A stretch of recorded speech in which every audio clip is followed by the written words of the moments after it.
Vamos a empezar con una oración. Señor, buen Dios y buen Padre, te agradecemos, Señor, porque nuevamente nos das un día de tu santo sábado en el cual poder estar aquí un grupo de tus hijos para alabarte. Gracias, Señor, por el mensaje que hemos escuchado en la escuela sabática. Y ahora te rogamos que tú, Señor, abras nuestras mentes para que seamos receptivos al mensaje que quieres presentarnos en esta mañana. Toma posesión de mí personalmente, Señor, que tu Espíritu Santo me dirija, porque el mensaje es importante y el mensaje debemos conocerlo para saber, en especial, el tiempo que vivimos y lo poco que nos queda para tu regreso. Señor, que tu paz quede con nosotros. Perdona nuestras muchas deficiencias, Señor, y haznos aptos para tu reino. Ayúdanos a llegar a esa santificación sin la cual nadie verá al Señor. Quédate pues con nosotros, que en el nombre de Jesús te lo pedimos. Amén.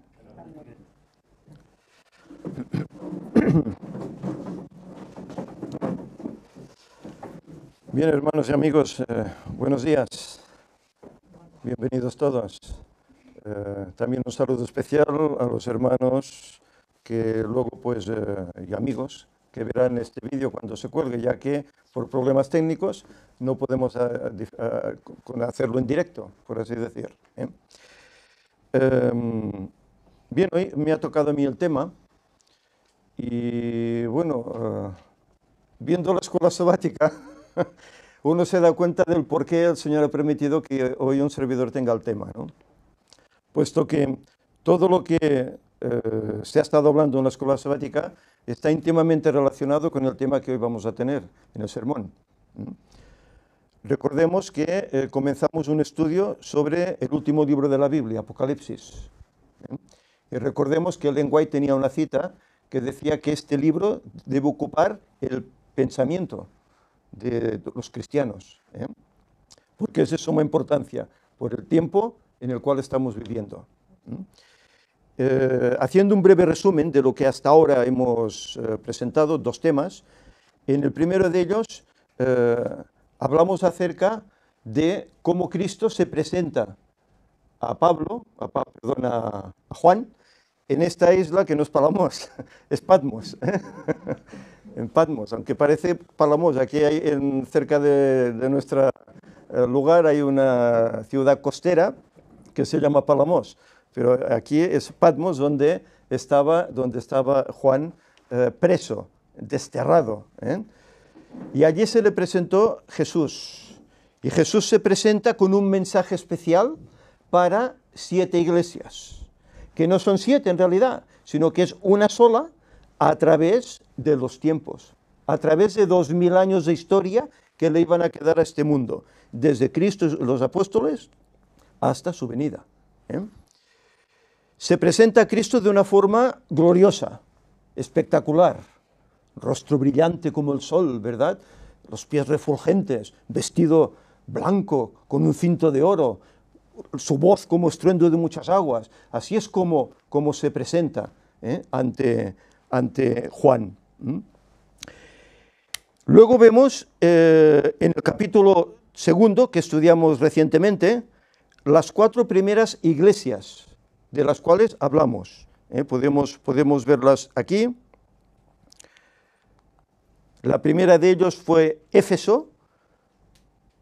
Se calcula que más o menos pudo llevar su ministerio del año 31, cuando Cristo ya asciende a los cielos, fallece, asciende a los cielos, ¿verdad?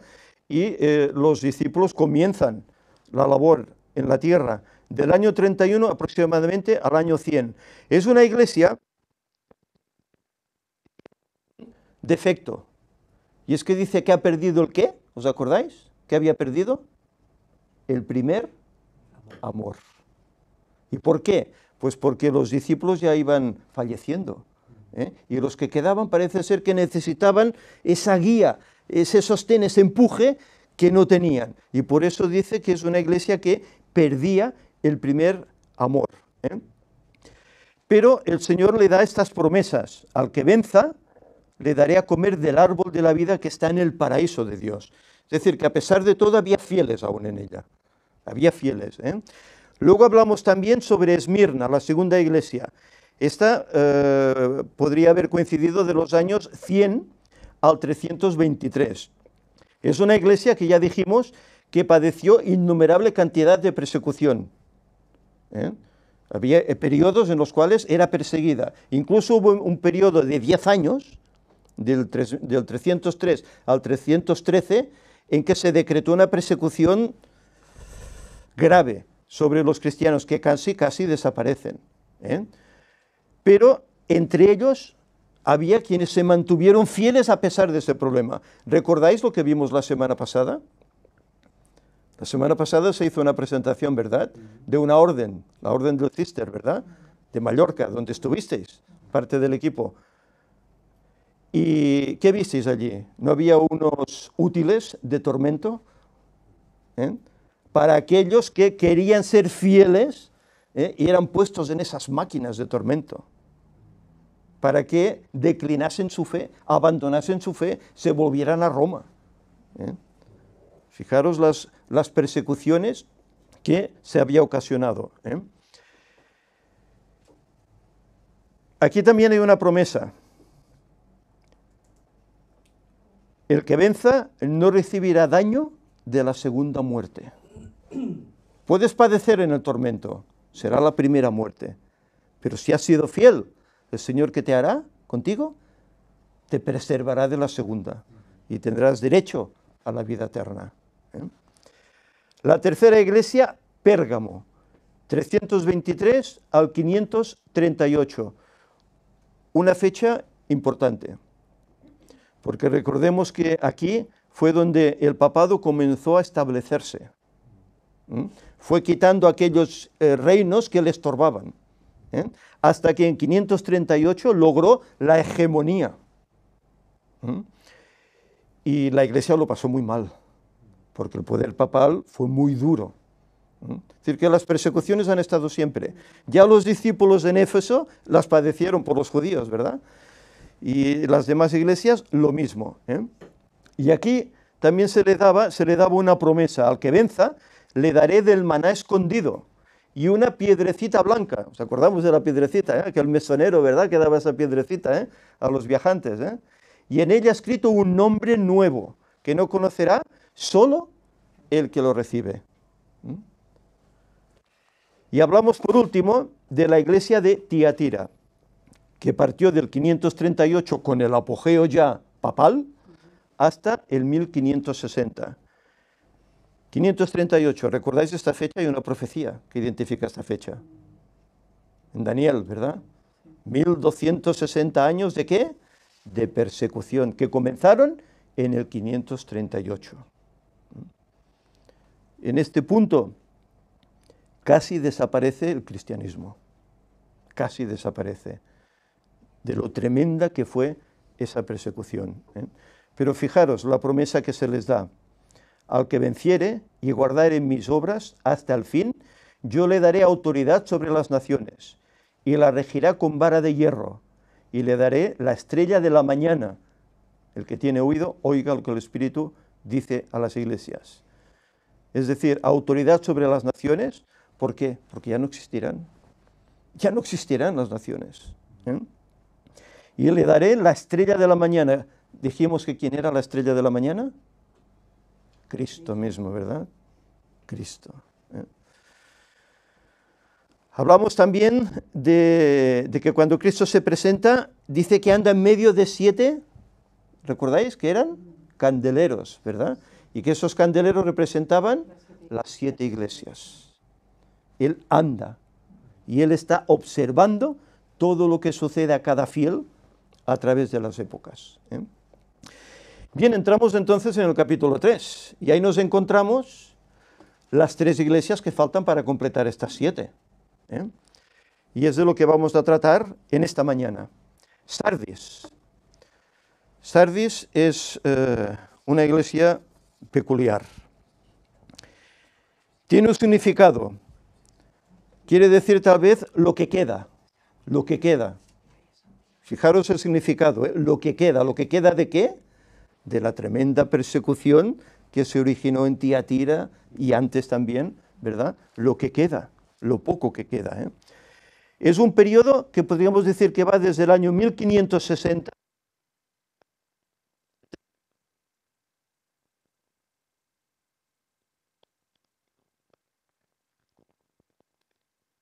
Puede, por aquí. Vamos a leer qué nos dice el mensaje a Sardis. Dice, escribe al ángel de la iglesia en Sardis, el que tiene los 7 espíritus de Dios y las 7 estrellas, dice esto: yo conozco tus obras, que tienes nombre de que vives y estás muerto. Fijaros. Sé vigilante y afirma las otras cosas que están para morir, porque no he hallado tus obras perfectas delante de Dios. Es tremendo, ¿eh? El mensaje. Acuérdate pues de lo que has recibido y oído, y guárdalo, y arrepiéntete, pues si no velas, vendré sobre ti como ladrón, y no sabrás a qué hora vendré sobre ti. Pero tienes unas pocas personas en Sardis que no han manchado sus vestiduras, y andarán conmigo en vestiduras blancas porque son dignas.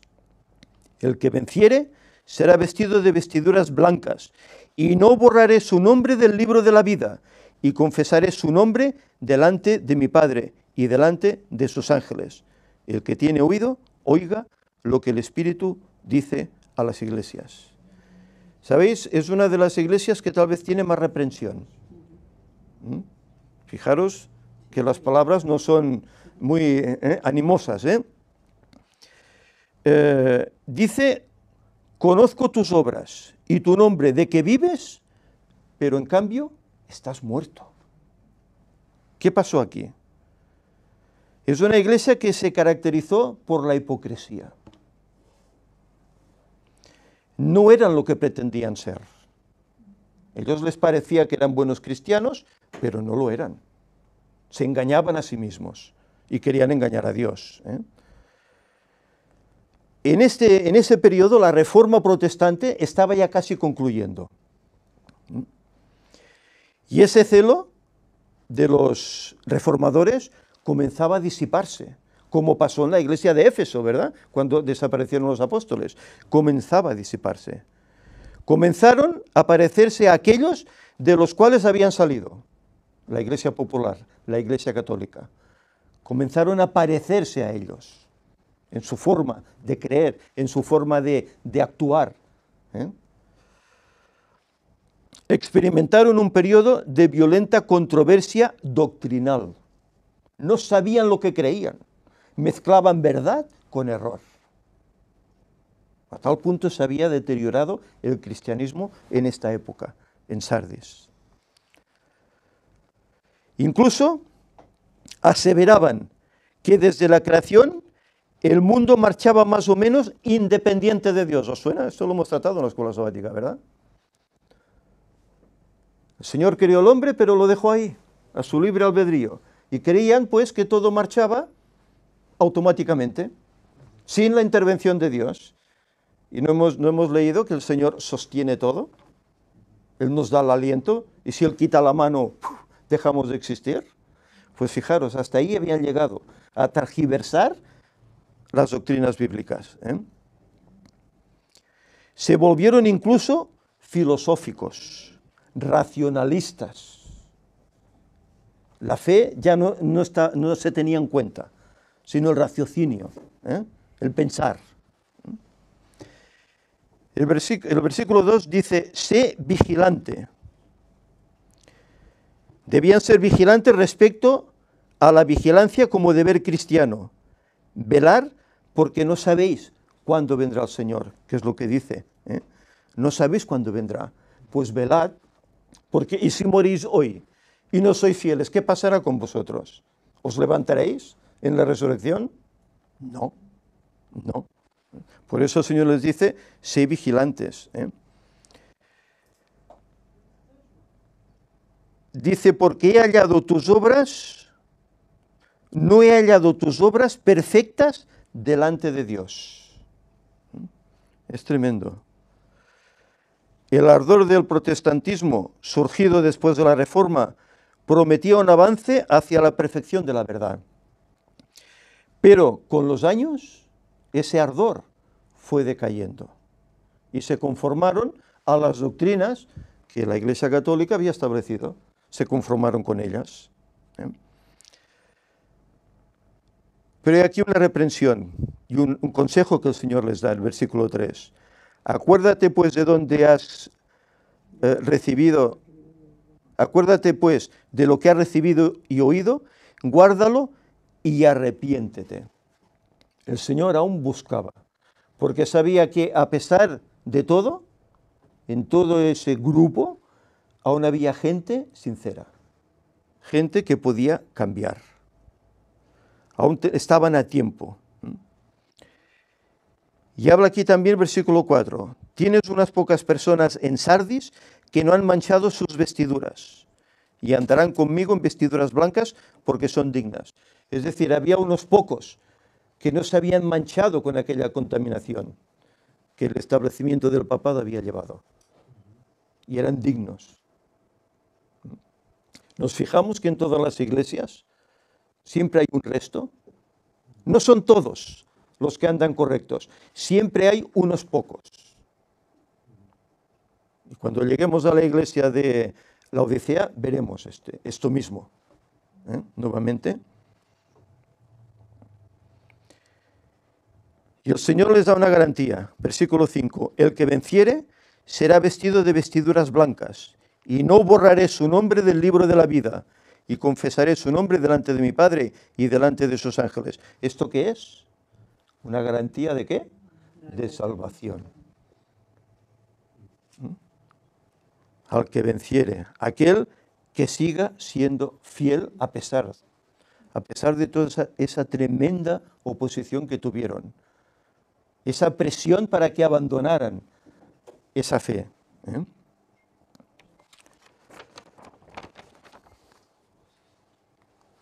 Vamos a hablar de otra. Y esta, yo diría que es mucho más interesante. La sexta iglesia, la iglesia de Filadelfia. Esta no es la ciudad de Filadelfia que hay en Estados Unidos. Todas estas iglesias estaban allí en el cercano oriente, ¿verdad? Y todas estaban por la zona esta de Turquía. Y había una ciudad pues, que se llamaba así, Filadelfia, en la cual hubo también una iglesia cristiana. Esta iglesia se la denomina, el nombre Filadelfia quiere decir amor fraternal. Amor fraternal. Y se comprende entre los años 1750 y 1844, que es una fecha importante para los creyentes, ¿verdad? En esta iglesia se originaron grandes movimientos en la Reforma. Hubo personajes como, por ejemplo, John Wesley, en Inglaterra, que predicó a los obreros. Salía a las calles y predicaba a los obreros. Y muchos le escuchaban. Y como él, pues hubo su hermano, Charles Wesley, que escribió muchos himnos de los cuales hoy cantamos. La gente entregada, ¿verdad? Y querían ayudar al pueblo. Uno predicaba, el otro escribía himnos, ¿verdad? Que animaban, ayudaban. Hubieron movimientos como los metodistas, los presbiterianos, los bautistas, que predicaban el Evangelio. Cada uno tenía sus raíces, cada uno tenía su forma de hacerlo, pero todos predicaban el Evangelio. Se desarrolló un gran despertar, tanto en Inglaterra, como en Estados Unidos, como en Francia y otros países de Europa. Hubo un despertar tremendo. No había, por así decir, una iglesia unificada, pero sí que parecía que había una fe única que movía a todos, tanto en Suiza como en Francia, como incluso allá en Estados Unidos. Se instauraron misiones cristianas en ese tiempo. Se produjeron gran cantidad de Biblias. ¿Y por qué? Pues porque el tema de persecución estaba decayendo. El Señor dijo que los tiempos serían acortados. pero no los tiempos reales anuales, sino los tiempos en cuanto a profecía, tiempos de persecución, serían acortados, porque si no, no quedaba nadie. El Señor, por misericordia, acortó esos tiempos. Ellos lo aprovecharon para predicar. Se formaron iglesias protestantes. Se produjeron Biblias que eran repartidas por todas partes. Se fundaron incluso orfanatos. Se comenzó a luchar contra la esclavitud. Sobre todo en países como Inglaterra, Estados Unidos, que era muy de boga eso. Se levantaron escuelas cristianas. Se abrió el interés en las profecías bíblicas. En ese periodo de esa iglesia. ¿Por qué? Porque se estaba llegando al tiempo de la finalización de la profecía de los 1260 años. Y a Daniel, ¿qué se le dijo? Que el conocimiento en la palabra de Dios aumentaría cuando llegase el momento. Y su libro sería abierto llegando al final de este periodo. También en esta época se inició un movimiento del cual nosotros hemos surgido, el movimiento adventista.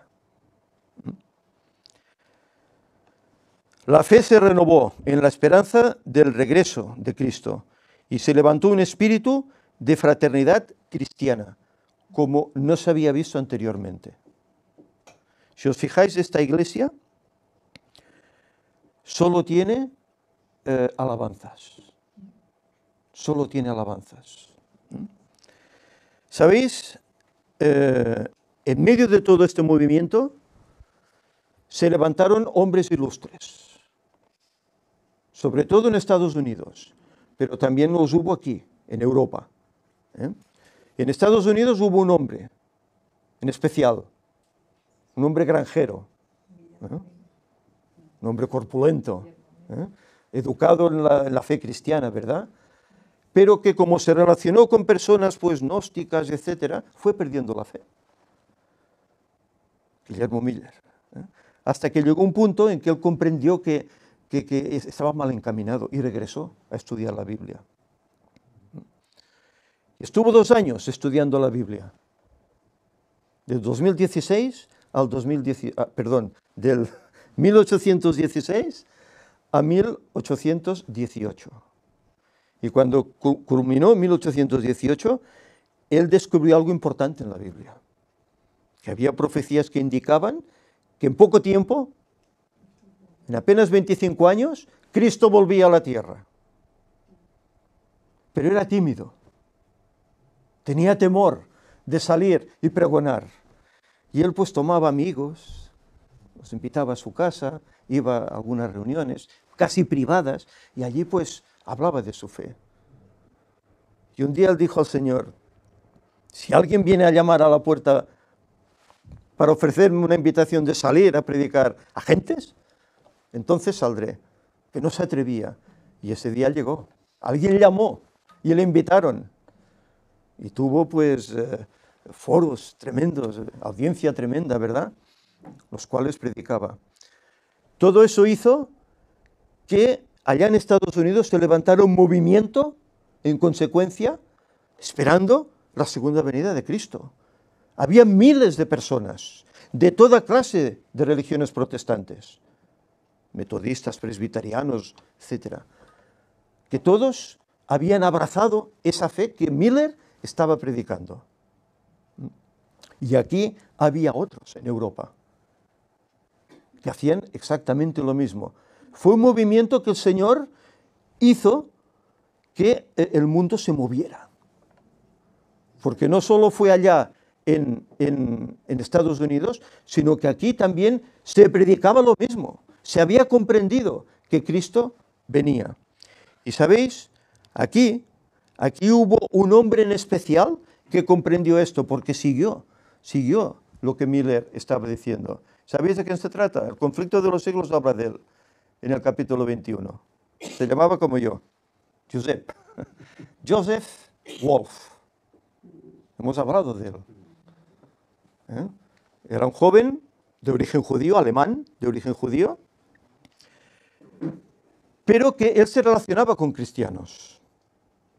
Y era jovencito, tenía pocos años, 7 añitos tan solo. Y un día pues le dijeron que Cristo era el Salvador, era el Mesías. Y él preguntó. Sí, bueno, sí, él decía que era el Mesías, pero los mandatarios de nuestro tiempo vieron que no lo era y lo mataron, ¿no? Ah, muy bien. Pero él no quedó satisfecho con esa explicación, ¿eh? Y entonces, ya siendo más mayor, habló con una persona que era cristiana, un hombre que era cristiano. Y le dijo, sí, Cristo era el Mesías. Y tus antepasados lo crucificaron. Lee el capítulo 53 de Isaías. Y él tomó su Biblia y fue a su padre. Papá, mira qué dice aquí en el capítulo 53. Matamos al Mesías. Su padre dice que le echó una mirada severa, no respondió palabra, dice, nunca más le dije nada. Y a los 11 añitos, salió de su casa. Viajar por el mundo. Estuvo en la Iglesia Católica estudiando. No quedaba lleno. Estuvo en Inglaterra. Se hizo anglicano. No quedaba lleno. Y entonces descubrió todo este mensaje de Miller, ¿eh? Y se dio cuenta de que Cristo estaba por venir. Se dio cuenta que pasajes como este de Marcos, que dice el día y la hora nadie sabe, estaba mal comprendido. Y él decía, pero el Señor dijo que no se sabría jamás. ¿No nos dejó señales para que sepamos cuándo va a ser? Y si leemos el capítulo 21 del conflicto de los siglos, nos muestra allí cómo las gentes se reían de él, se burlaban de él, ¿eh? Y ellos duros, que era el día y la hora nadie sabe, el día y la hora nadie sabe, ¿eh? Y dice que los que creían igual que él, en que eso no quería decir esto, que los demás aseveraban, pues tenían problemas. Tenían problemas porque lo predicaban y los demás, pues, se les reían. Pero ellos dicen que refutaban con la Biblia que la opinión de los demás era incorrecta. Y el problema es que en sus corazones había demasiado ego. Estaban bien y no querían que Cristo viniese. Por eso no querían aceptar lo que este hombre predicaba. Todo eso sucedió en esta época, en la época de Filadelfia.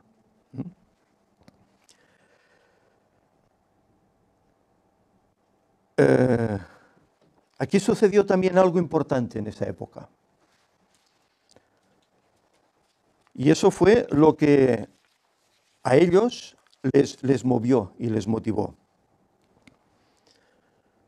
La Escritura decía que se tenían que cumplir unas ciertas cosas en la historia y en los fenómenos naturales, ¿eh? Fijaros, acompañadme en la lectura. Apocalipsis, capítulo 6, versículo 12 y 13. Juan escribe, miré cuando abrió el sexto sello, y aquí hubo un gran terremoto, y el sol se puso negro como tela de cilicio, y la luna se volvió toda como sangre, y las estrellas del cielo cayeron sobre la tierra, como la higuera deja caer sus higos cuando es sacudida por un fuerte viento. Fijaros, ellos leyeron estas cosas. Pero esto no se lo inventó Juan.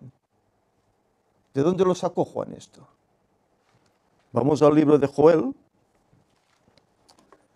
Joel en el capítulo 2, versículos del 28 al 31, un libro que está escrito pues unos 600 años antes de Cristo, ¿eh?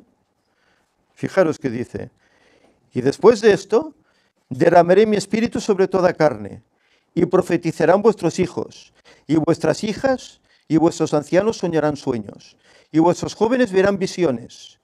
Y también sobre los siervos y sobre las siervas derramaré mi espíritu en aquellos días. Aquí está hablando del fin del tiempo, ¿eh? Y dice el versículo 30, y daré prodigios en el cielo y en la tierra, sangre y fuego y columnas de humo. Versículo 31, el sol se convertirá en tinieblas y la luna en sangre antes que venga el día grande y espantoso de Jehová. ¿Y qué ocurrió en este periodo? ¿Qué ocurrió la primera de estas señales? Apocalipsis decía que surgiría un gran terremoto, ¿verdad?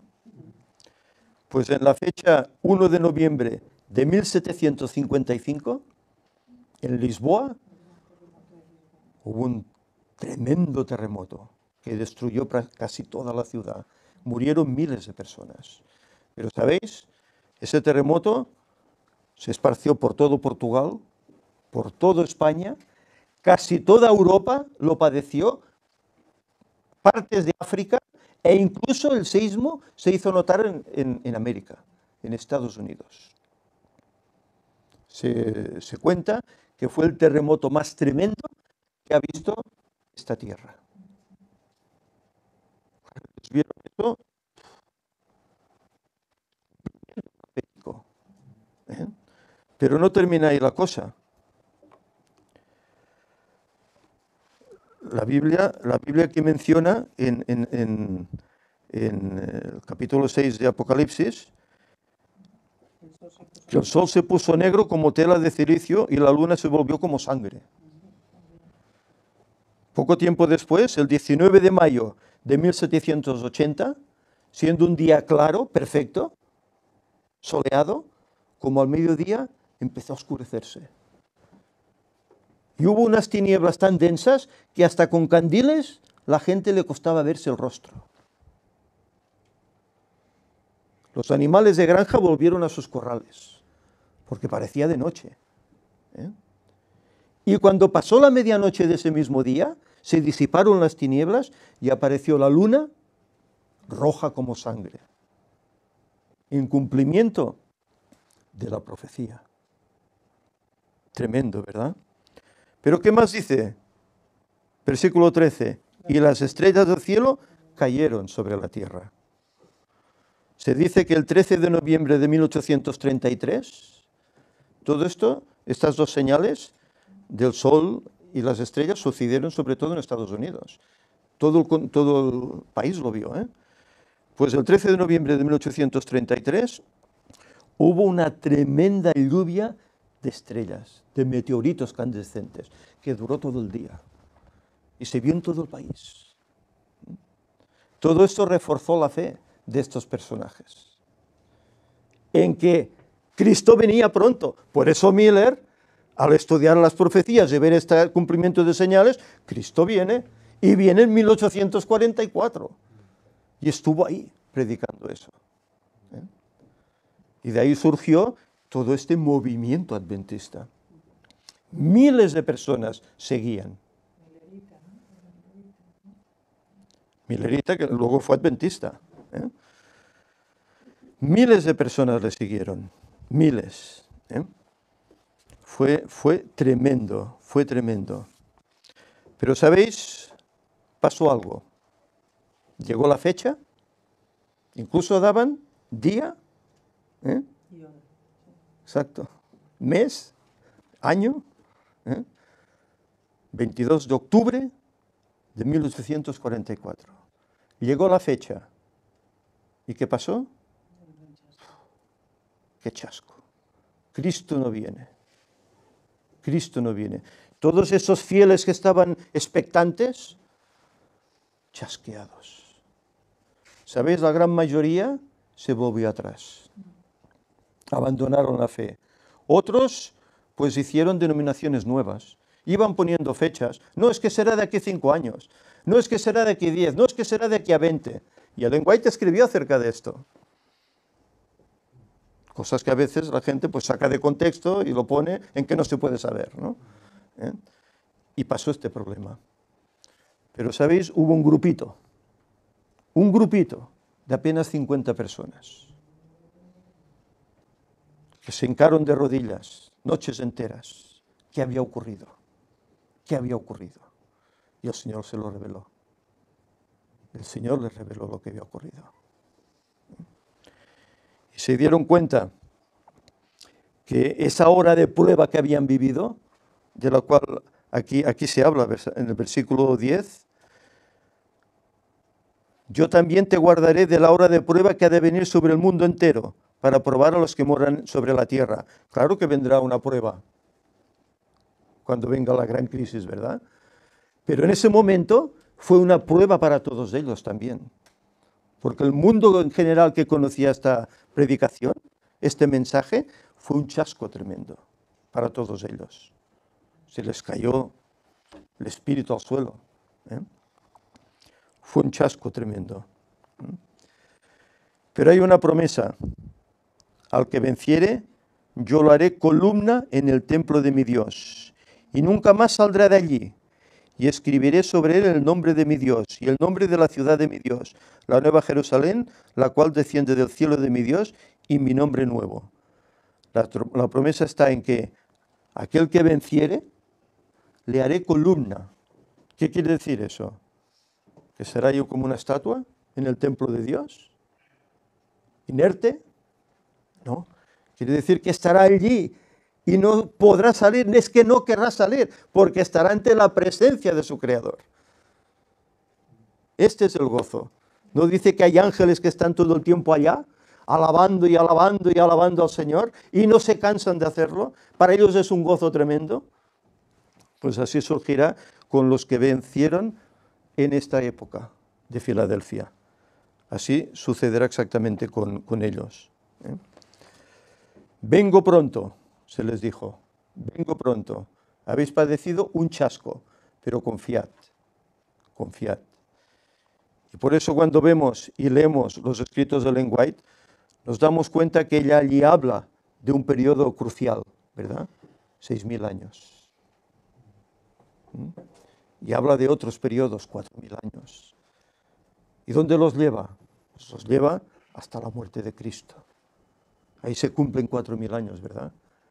Y los otros 2 que nos faltan para los 6, ¿hasta dónde llegan?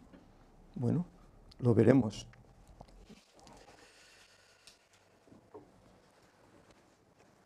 Esta iglesia pasó y luego vino otra, que es la última, la 7ª. La iglesia de la Odisea. La Odisea significa el juicio del pueblo o un pueblo juzgado. Y fijaros, esta iglesia inició su andadura en 1844 y la termina al fin del tiempo de este mundo, que será 2031. Esto creo que nadie os lo va a presentar así. Creo que nadie os lo va a presentar así. A no ser que crean en estas cosas, ¿verdad? Porque siempre se pone un interrogante. ¡Pim! ¿Cuándo finalizará? Me atrevo a poner 2031 porque creo firmemente que ahí terminan los 6.000 años y Cristo vendrá. Esta iglesia llegará todo este periodo. Pero fijaros el mensaje que se encierra en esta iglesia. Versículo 14. Escribe al ángel de la iglesia en la Odisea. He aquí el amén, el testigo fiel y verdadero, el principio de la creación de Dios, dice esto. Yo conozco tus obras, que ni eres frío ni caliente. Ojalá fueses frío o caliente. Pero por cuanto eres tibio y no frío ni caliente, ¿qué pasará? Te vomitaré de mi boca. Porque tú dices, yo soy rico y me he enriquecido, y de ninguna cosa tengo necesidad. Y no sabes que tú eres un desventurado, miserable, pobre, ciego y desnudo.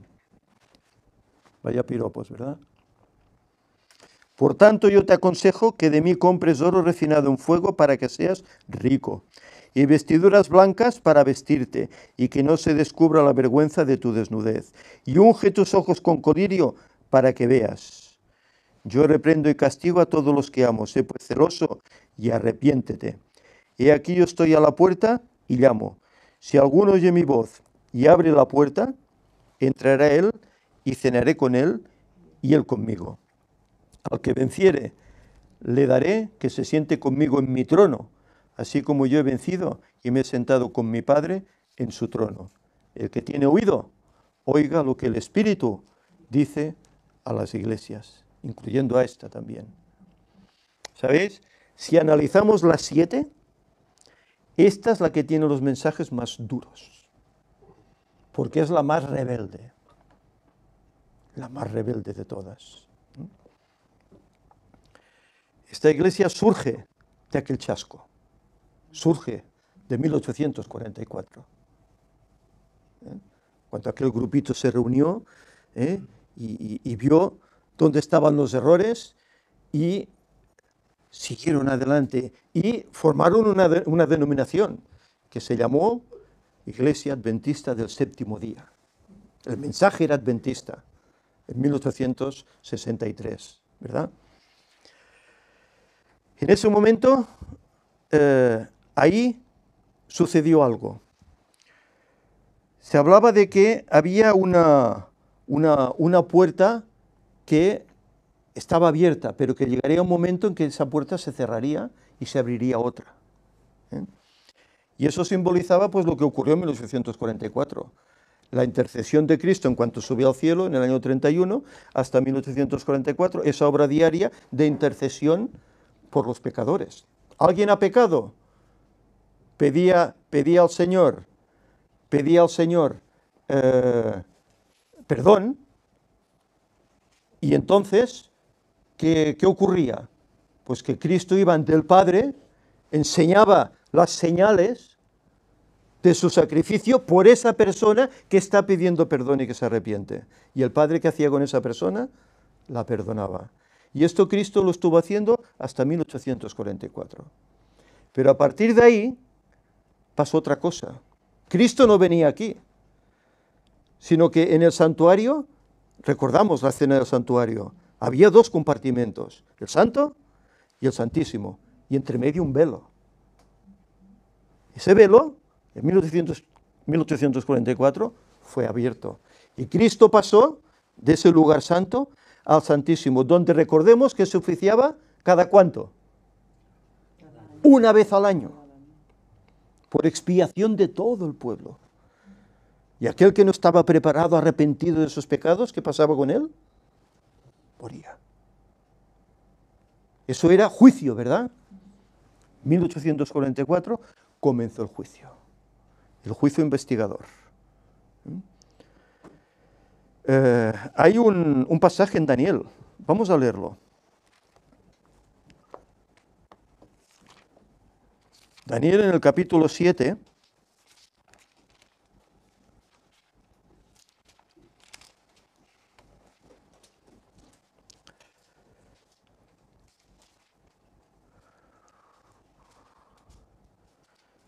A partir del versículo 8, dice, mientras yo contemplaba los cuernos, he aquí que otro cuerno pequeño salía entre ellos, y delante de él fueron arrancados 3 cuernos de los primeros. Eso sucedió en el 538. Y he aquí que este cuerno tenía ojos como de hombre y una boca que hablaba grandes cosas. Estuve mirando hasta que fueron puestos tronos, y se sentó un anciano de días, cuyo vestido era blanco como la nieve, y el pelo de su cabeza como lana limpia. Su trono llama de fuego, y en las ruedas del mismo fuego ardiente. Un río de fuego procedía y salía de delante de él. Millares de millares le servían, y millones de millones asistían delante de él. El juez se sentó, y los libros fueron abiertos. ¿Y eso sucedió cuándo? En el juicio investigador, 1844. Hoy estamos en el periodo del juicio. Juicio que empezaba por los salvos, por los creyentes. La Biblia denomina la casa de Israel, los herederos de la promesa de Abraham, ¿verdad? Y cuando este juicio concluya, que será muy cerquita del 2031, Cristo cambiará sus ropas de sacerdote, intercesor, de juez, y vendrá como rey de reyes a este mundo. Esto fue lo que descubrieron esos pocos que quedaron en esa fe. Eso fue lo que descubrieron y eso fue lo que predicaban. Es interesante esta nota que me han pasado ahora. Hablamos del 2031 y si descontamos 1844, que fue cuando comenzó este juicio, este tiempo de gracia para el mundo, van 187 años. De 1844 a 2031. si sumamos, como hacemos normalmente, 1 más 8 más 7 es igual a 16. ¿Eh? Pero si desgranamos 1 más 6, ¿qué nos da? 7. Es tremendo, ¿verdad? Es tremendo las coincidencias. Ya sabemos la importancia del 7 en la Biblia. A pesar de que incluso en el mismo mundo adventista no se acepte así. Y además es la séptima iglesia. Es la séptima iglesia también. Aquí se habla de el amén, el testigo fiel. ¿Quién es el amén? ¿Qué aquí sale? Jesús mismo. Amén, el que tiene la verdad, ¿verdad? Tiene 9 versículos. La Odisea. 9 versículos. Juicio. Por eso es el pueblo del juicio. Se habla también en el versículo 14, desgranemos un poco este pasaje.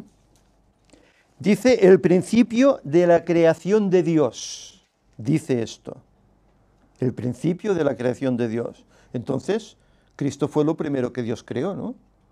Podríamos llegar a esta conclusión. Muchos llegan a esta conclusión. Leen aquí, bueno, es que Cristo fue el principio de la creación de Dios, fue lo primero que Dios creó. ¿Se está refiriendo a esto, el pasaje? ¿No quiere decir tal vez que fue la causa, que fue el motor de la creación de todo? Porque en nuestros pasajes se nos dice que Cristo es el creador. Es el creador. Y se dice que Cristo es Dios, que no tiene principio ni fin. En definitiva, no fue engendrado en la eternidad. Fue engendrado como hombre cuando vino a este mundo, pero no anteriormente. Es uno en esencia con el Padre y el Espíritu Santo. El principio de la creación, el originador de la creación fue Él.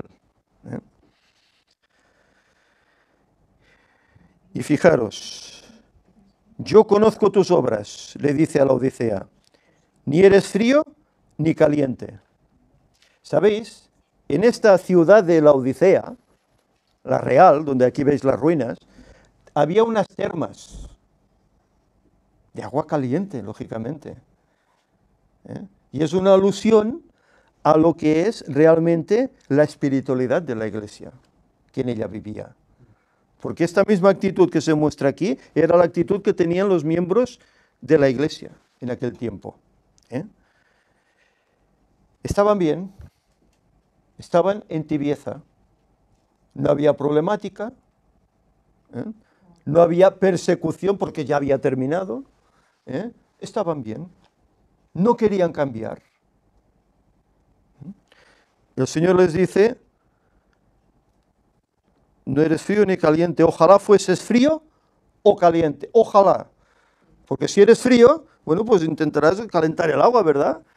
Para estar confortable. Y si eres caliente, pues ya está bien, ¿no? ¿Habéis estado alguna vez en Caldea o en el Magma, en Andorra, aquí en Cataluña? Hay unas zonas de agua muy fría y unas zonas de agua muy caliente. Eso lo inventaron ya los romanos en su tiempo. Posiblemente lo sacaron igual de ahí, porque bueno, eso eran ciudades romanas. Y bueno, pues ¿qué pasaba con esta gente? Ellos ni estaban en el agua caliente ni en la fría, estaban bien. ¿Y qué dice el pasaje? Pero cuando eres tibio y no frío ni caliente, te vomitaré de mi boca. Y esto podemos decir que es tajante. Te vomitaré de mi boca. Por eso no es de extrañar que cuando se presenta lo que se está presentando hoy, acerca de la apostasía en la iglesia adventista, no quiere aceptarse. Porque soy tibio, porque estoy bien. Tú quieres engañarme, pero no, yo estoy bien. Yo con lo que hago, poco o mucho, es suficiente. Estoy bien. Pero dice, te vomitaré de mi boca. Y cuando lees citas de Ellen White, que ya en sus tiempos decía que la conferencia general, en ella ya no estaba la voz de Dios. como que Dios ya estaba abandonando la iglesia. Pero entonces, ¿qué quiere decir? Porque para muchos la iglesia adventista es la que tiene que ir hasta el final, irá hasta el final. Pero ¿irá la iglesia organizada? ¿La iglesia militante? Hay dos grupos, iglesia militante y la iglesia triunfante. Y a esa iglesia triunfante pertenecerán muchos que no están anotados en el nombre de la iglesia adventista, en los libros de la iglesia. Pero en cambio vivirán esta fe, la compartirán con otros. Mirad la diferencia, ¿verdad? De una cosa y de otra. Será vomitada. Tú dices, soy rico y me he enriquecido, y de ninguna cosa tengo necesidad. Soy rico. La iglesia adventista, ¿sabéis?, tomó todas esas verdades que habían sido deterioradas por el papado a través de esos 1260 años. Las tomó, las recuperó, les dio vitalidad. Descubrieron las verdades. El sábado se había deteriorado totalmente, no se conocía la alimentación sana, etcétera, tantas cosas. Ellos todo eso lo recuperaron y lo vivieron, pero llegó un punto en que, como lo tenían todo, se creyeron ya suficientes. Soy rico, estoy tibio, estoy bien, y no indagaron más. Pero sabéis, aún estamos en este mundo. Aún el tiempo continúa. Aún hay mensajes. ¿No hablábamos antes del triple mensaje angélico de Apocalipsis 14? Y está bien, y hay que predicarlo, porque la hora del juicio comenzó allá. Porque Babilonia ya está casi a punto de caer, ¿verdad? Pero ¿no hay otro ángel que se añade a estos tres? Sobre todo al tercero. En Apocalipsis 18. ¿Y qué dice ese ángel? Salid de ella, pueblo mío. No seáis partícipes de los pecados de Babilonia.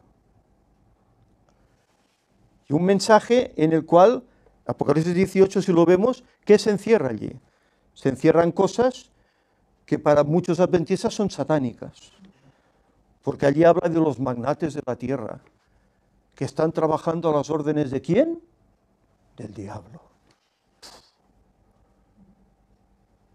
Habla, incluso en citas de Ellen White, que hay sociedades secretas que trabajan al lado de la masonería, de los Illuminati, de los jesuitas, y están preparando este mundo para las escenas finales del gran engaño, que es el diablo haciéndose pasar por Jesús.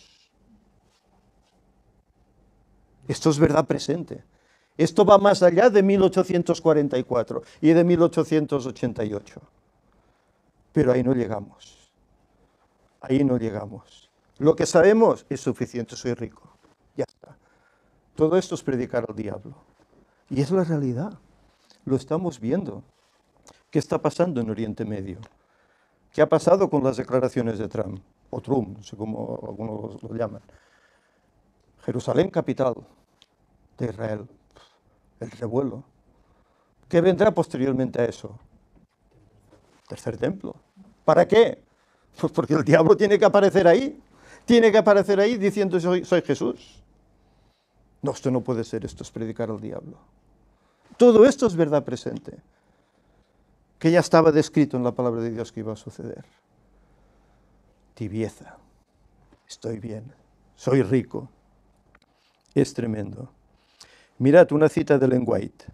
Joyas de los Testimonios, tomo 3. Páginas 183, 184. Dice, el pecado más incurable es el orgullo y la presunción. Estos defectos impiden todo crecimiento. Lo tengo todo. Soy el mejor. Los demás no están a mi alcance. Orgullo y presunción. Impide crecimiento, impide captar los mensajes que el Señor tiene para este tiempo. ¿No hablaba Joel que en los últimos tiempos los jóvenes y ancianos tendrían sueños, visiones, etcétera? Bueno, pues todo eso tiene que llegar. No lo vamos a aceptar. Tiene que llegar, siempre y cuando estén a la ley, al testimonio. Tiene que llegar. Y verdades que el Señor está hoy ofreciendo y que la Iglesia no quiere aceptar. Y cuando hablas de ello, Víctor, ¿qué pasa? Todos son opiniones contrarias, burlas, insultos, persecución. ¿No persiguieron a los apóstoles? ¿Sus mismos contemporáneos, judíos como ellos? ¿Quién va a perseguir? A los adventistas reales que vivirán esa fe, a esa iglesia triunfante. ¿Quién la va a perseguir? La militante. Esos adventistas nominales, esos son los que van a perseguir y los que denunciarán, porque bueno, solo hay que echar un vistazo. ¿Qué están haciendo? Pactos con Roma, acercándose a ese ecumenismo impensable. 40 años atrás, cuando conocí la iglesia, impensable. Y ha llegado. Y los mismos judíos, tan fanáticos de su sábado, y ahora ya harán fiesta el domingo. Ya están decretando hacer fiesta el domingo, para unirse a Roma. Impensable 40 años atrás. Y hoy lo estamos viendo. Señales de los tiempos se están cumpliendo ante nosotros. Pero no hablemos de eso, porque esto no es cristocéntrico, ¿verdad? No es profecía. ¿Quién la dio la profecía? Cristo. A través de la palabra de Dios, de su palabra, y a través del espíritu de profecía. Cristo da esa profecía. Cristo dirige eso.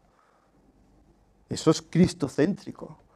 Todo lo relacionado con lo que tiene que venir en el mundo, que está relacionado con el fin del tiempo y su segunda venida, es cristocéntrico. No podemos dejarlo a un lado.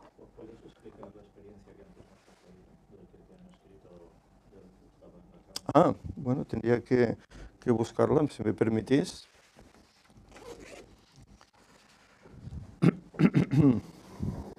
Sí, esta semana he tenido una charla con un hermano que me pedía sobre esta situación que se vive ahora en Siria, qué tenía que ver. Decía, creo que Víctor habló en alguna conferencia y le estuve buscando, bueno, incluso lo consulté porque tampoco me acordaba mucho, y sí, realmente en la conferencia 7, pues hablaba, la conferencia que habla sobre Daniel 11, versículos finales, hablaba de ello. Y, espera, tengo que encontrarlo,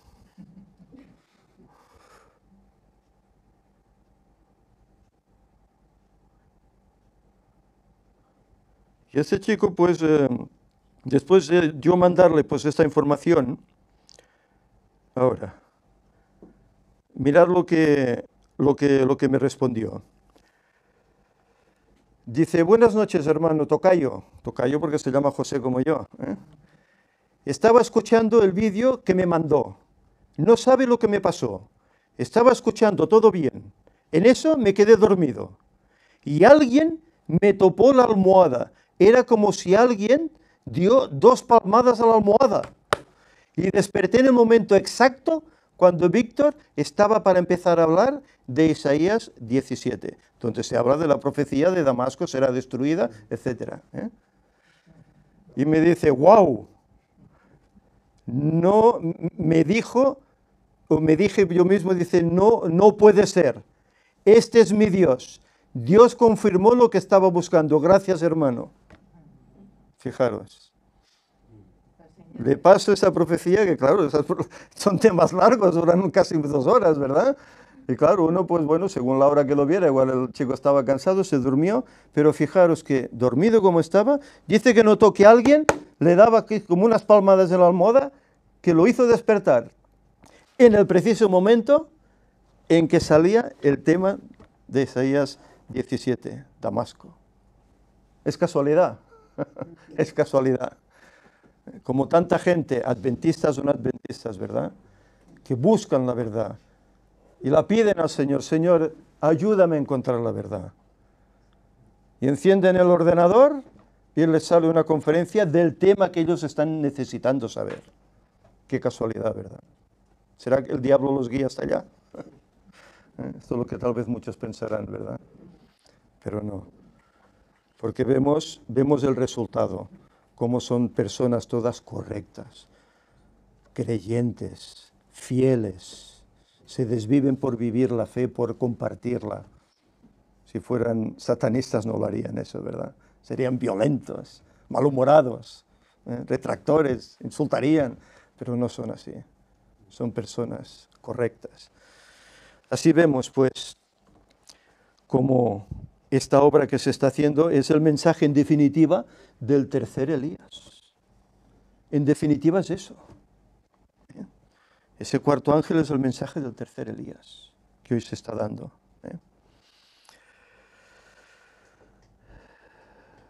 No sé dónde había terminado. Hablaba de que no sabes que eres un desventurado, miserable, pobre, ciego, no ves, no ves, no ves lo que está ocurriendo, no ves. ¿Cuántos te dicen, no, es que estas cosas no hay que mirarlas? Hay que leer la Biblia y los evangelios a Cristo. No hay que fijarse en cómo va el mundo. Las señales de los tiempos no hay que mirarlas. ¿Qué importa lo que hace el papado? Exacto. ¿Qué importa lo que puede hacer el papado, esos viajes, buscando esa unidad entre judíos, entre islámicos, entre cristianos en general, ortodoxos? No importa. Cuando estaba escrito, Roma no cambia y Roma trabajará para llevar al mundo detrás suyo. Y el papado como dirigente mundial, moral del mundo. Por eso suceden tantas cosas, secuestros, actos de terrorismo, todo está buscado para llevar a la figura del papado como protagonista. Todo está buscado. No puede ser. Cambio climático, todo lo que busquemos, todo está relacionado. Laudato si, ¿verdad? Tantas veces hemos hablado. Por tanto, yo te aconsejo que de mí compres oro refinado en fuego, para que seas rico, y vestiduras blancas para vestirte, y que no se descubra la vergüenza de tu desnudez. Unge tus ojos con colirio para que veas. ¿Comprar con dinero? No. Comprar gratuitamente. Isaías lo dice, venid, comprad vino y leche, ¿verdad? Gratuitamente se nos da. Gratuitamente nos da eso, Señor. Pero no compra, ¿por qué? Porque como está cómodo, está tibio. No compra. Se conforma con lo que hasta ahora tiene. No quiere más. Es el problema tremendo. Los pocos que hagan caso a este mensaje comprarán ese oro que es símbolo de la fe que obra por el amor. Las obras que resultan de tener fe, ¿verdad? Como dice Santiago, etcétera. El que tiene fe, pues tiene que obrar en consecuencia, ¿no? Y todo ese hecho lo que conseguirá es purificarlos para prepararse para ese acontecimiento. Pero haciendo esto, ¿sabéis qué van a padecer? Otra vez, persecución, rechazo por parte de sus mismos hermanos. Rechazo. Por eso hay que ser firme. Y no ir donde se dice vulgarmente, ¿dónde vas, Vicente? ¿No? ¿Dónde va la gente? ¿No? Van para allá, pues yo para allá. No, hay que ir hacia los poquitos, no hacia los muchos. La mayoría a veces no la tienen los muchos, la tienen los poquitos. Pasa que no son escuchados, pero suele ser así. Las vestiduras blancas, ¿qué es? La justicia de Cristo, el carácter de Cristo, que debemos tener. ¿Por qué? ¿No dice que tenemos que santificarnos para estar en la presencia del Señor? Necesitamos estas vestiduras blancas. ¿Y el colirio qué es? El Espíritu Santo que habla aquí y aquí. Te habla y te está diciendo, eres tibio, cambia, arrepiéntete, busca al Señor, anda en sus caminos, vigila las cosas que ocurren, estate atento a los mensajes que hoy estoy dando. Pero en cambio el pueblo, no, porque soy rico. Yo reprendo y castigo a todos los que amo. Sé pues celoso y arrepiéntete. ¿Qué hace un padre por su hijo cuando no va bien las cosas? ¿No tiene que tomar medidas? No quiero decir que haya un castigo físico, pero sí puede haber un castigo, ¿verdad? Un castigo, pues mira, hoy pues no hay consola, hoy no hay tele, hoy no vas a salir, te has portado mal, pesa a tu habitación y medita en ello. ¿Y por qué lo hace? ¿Porque odia a su hijo? No, lo hace porque quiere reprenderle, quiere hacer una persona de provecho de él. Pues eso es lo que hará el Señor. Yo reprendo y castigo. Y a veces tenemos que pasar por vicisitudes para darnos cuenta que vamos mal, que tenemos que cambiar y buscar al Señor. ¿Eh? Y aquí hay un pasaje sublime. He aquí, yo estoy a la puerta y llamo. Si alguno oye mi voz y abre la puerta, entraré a él y cenaré con él y él conmigo. Cristo está a la puerta. Cuando vais a casa de alguien, ¿podéis entrar sin permiso? Si no os abren, ¿verdad? A no ser que os dejen la llave, ¿no? No podéis. Tenéis que llamar y esperar a que abran, ¿verdad? Pues esto es lo que está haciendo Cristo aquí. Él llama para que abramos, pero solo podemos abrir nosotros. Él no forzará esa entrada, porque la ley no lo permite, es un allanamiento de morada, ¿no? No puede forzar, como hace otro, el enemigo, que fuerza. Él no puede. Él espera a que tomes tu decisión, pero Él llama para que tú abras. Ese es el llamado que el Señor nos hace, ¿verdad? Y si alguno dice que abre y oye la voz, ¿qué pasa? Dice, entraré a Él y cenaré con Él. ¿Habéis ido alguna vez a comer con algún amigo íntimo? ¿Una cena? ¿Lo habéis hecho? Yo lo he hecho particularmente. Y nos contamos cosas entre nosotros, que solo sabemos nosotros, ¿verdad? Cosas casi íntimas, ¿verdad? Porque hay confianza. Estamos bien, confianza entre nosotros. Esa es la confianza que el Señor quiere. Cenaré con Él y Él conmigo, en intimidad. Quiero saber tus inquietudes. ¿Qué tienes? ¿Qué problemas tienes? ¿Dónde puedo ayudarte? ¿Cómo? Eso es lo que quiere hacer el Señor con nosotros. Y este es el llamado que se está haciendo a la iglesia de la Odisea, que por así decir podríamos decir que es la iglesia adventista, la iglesia del último tiempo, ¿verdad? Este es el mensaje que se está dando. Y se le da una promesa. Se le da una promesa. Al que venciere, le daré que se siente conmigo en mi trono, así como yo he vencido y me he sentado con mi Padre en su trono. Es decir, ¿qué será el que venza en este periodo? Rey junto con Jesús. Seremos reyes junto con Él. Reinaremos junto con Él. Fijaros. Pero sabéis, en este periodo van a venir dificultades. El lenguaje lo dice, que vendrá una tribulación cual nunca ha visto este mundo. Y será durante este periodo. Entonces el que se crea ya tibio, rico, cuidado, que puede que su caída sea tremenda. Puede que sea tremenda.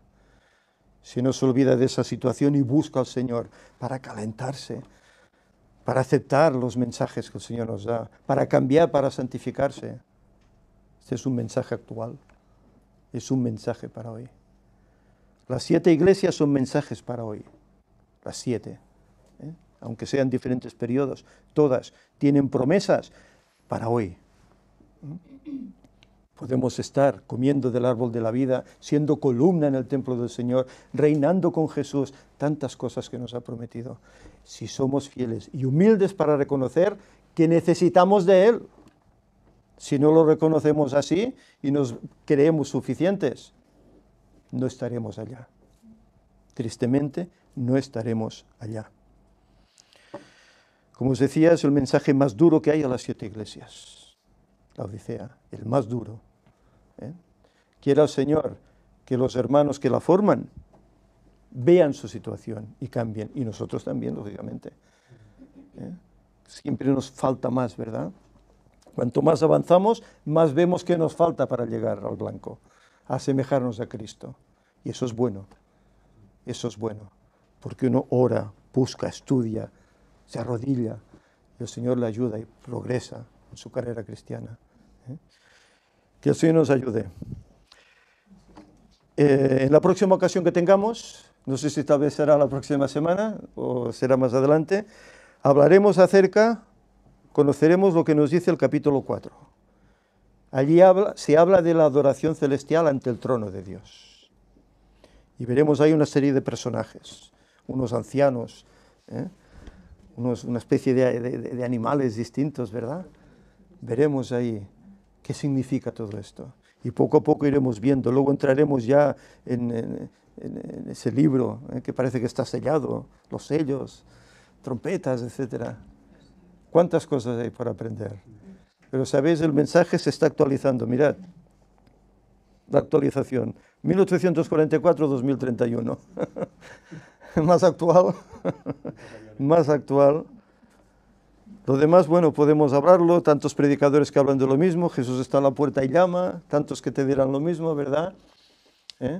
Pero todo esto hay que vivirlo. No solo es leerlo. Yo estoy a la puerta y llamo. Bueno, muy bien. No. Hay que abrir. Hay que abrir. Hay que tener a Jesús con nosotros. Porque este mundo no nos va a dar nada. Nada positivo. Ni nada para la eternidad. A no ser que sea destrucción perpetua. Por lo tanto, que el Señor nos ayude a ser fieles, a estudiar su palabra y a meditar en este libro que es importante, para conocer realmente el tiempo que vivimos. Vamos a finalizar. Nos ponemos en pie, haremos una oración.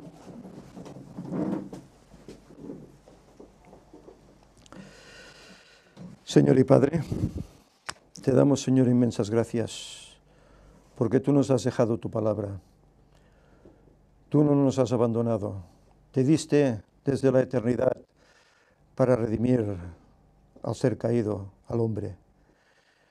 Y continúas a través de los tiempos dándonos mensajes de aliento, de ánimo, para que hagamos las cosas como tú quieres, para que te seamos fieles, para que de esta forma, haciendo tu voluntad, seamos revestidos de ese manto de Cristo, esas vestiduras blancas, de este carácter purificado, Señor, de esa santificación que nos ayudará a poder estar en tu presencia. Señor, aún queda tramo, aún quedan 13 años por delante. La obra no está terminada. Mientras haya vida hay que hacerla. Y te rogamos, Señor, que nos ayudes para que colaboremos en ella con tesón, con gozo, sabiendo y viendo cómo hay tantas almas que están conociendo esta verdad. Solo te pedimos, Señor, que este pueblo que nació allá en 1844 vea, no sea ciego, no esté desnudo, no se crea rico. Vea, Señor, y se dé cuenta de que todo esto que hoy tú estás permitiendo que se predique y que por tanto se está predicando, el hermano Humberto y tantos otros que lo están haciendo, Señor, que se den cuenta que hay un mensaje para hoy, que hay que abrazar y vivir y también compartir. Señor, ayúdanos pues en las deficiencias que tenemos, ayúdanos, Señor, para que seamos perdonados, para que no pequemos, para que hagamos tu voluntad, te obedezcamos siempre. Guárdanos, Señor, que tu paz ahora nos acompañe a nuestros hogares. Ayúdanos a respetar y a guardar tu día de Santo Sábado y a hacer tu voluntad siempre. En nombre de Jesús te lo pedimos. Amén.